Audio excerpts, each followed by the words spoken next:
শুভ ছট পূজার অনেক অনেক প্রীতি ও শুভেচ্ছা। আর এই ছট পুজোতে যারা যারা উপোস করেছিলে, ছট পুজো করেছো, তাদেরকে কিন্তু আমার বিনম্র প্রণাম। আর দেখো, আমি কিন্তু এই প্রথমবার ছট পূজার জন্য এই ঘাটে গিয়েছিলাম।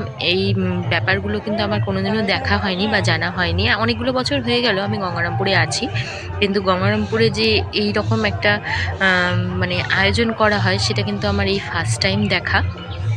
ছট পুজো উপলক্ষে এই বছর কিন্তু আমি ঘাটে চলে গিয়েছিলাম। আর এখানে একটা যাওয়ার আরেকটা কারণ ছিল, এখানে আমার বান্ধবীরাও ছিল। এই ভিড়ের মধ্যে যাই হোক, ওদেরকে খুঁজে পাওয়া খুব টাফ ছিল, বাট হ্যাঁ, দেখা হয়েছিল ওদের সাথে আমার পরের দিকে। তো একটু দেখে নাও, এখানে কিন্তু অনেক কিছুর আয়োজন করেছিল। এই যে এখানে জানি না এটাকে কি বলছে ওরা, মানে ওই যে লাউ লাউ লাউ ভাত না কি একটা থাকে ওদের, তো সেটা ছিল। আর এখানে দেখো, বিশেষ এখানকার আকর্ষণ এই আজকের দিনটা, এখানে যে এতটা ভিড় হবে সেটা কিন্তু আমি কল্পনাও করতে পারিনি।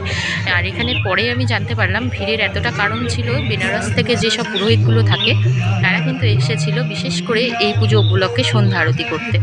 তো এখানে দেখো, এখানে কি কি ঠাকুর আছে আমি কিন্তু সামনে থেকে গিয়ে তোমাদেরকে দেখাতে পারিনি, কারণ ওই যে প্রথমেই বললাম এখানে এতটাই ভিড় ছিল, আমি এই এতটা ভিড় ঠেলে সামনে কিন্তু সোনাইকে নিয়ে আমার যাওয়াটা একেবারেই অসম্ভব ছিল। তাই অনেকটাই দূর থেকে ক্যামেরাটা একটু জুম করে তোমাদের একটু ঠাকুরের ছবিগুলো একটু দেখিয়ে দিলাম, ঠাকুরকে কি ছিল। আর এখানে দেখো, সোনাই আর আমি তোমাদেরকে একবার দেখিয়েও দেবো এখানে কতটা পরিমাণে ভিড় ছিল। না দেখলে তোমরা সত্যিই বুঝতে পারবে না এখানে এতটা পরিমাণে ভিড় ছিল। আর এই দেখো, সন্ধ্যা আরতির এইটুকু ক্লিপ আমি তোমাদের সাথে শেয়ার করতে পারছি। আর এটা সত্যি খুবই খুবই সুন্দর ছিল একটা দৃশ্যটা।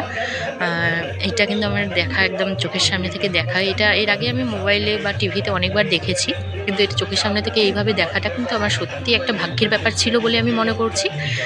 তো তোমরাও কিন্তু দেখো, আর তোমাদের মন থেকে যা যা শ্রদ্ধা ভক্তি হয় সেটা অবশ্যই করে দিও।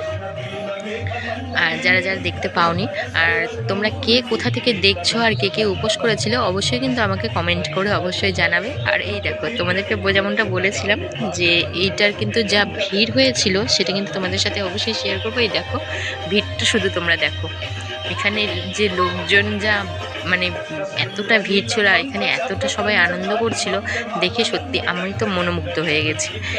তো দেখো, এখানে অনেকেও ছবি তোলার জন্য চেয়ারের উপরে উঠেও কিন্তু ছবি তুলছিল, কিন্তু আমি দুর্ভাগ্যবশত কোনো চেয়ার পাইনি, তাই আমাকে নিচে দাঁড়িয়েই ছবিগুলো তুলতে হয়েছিল। জানি ছবিগুলো অতটা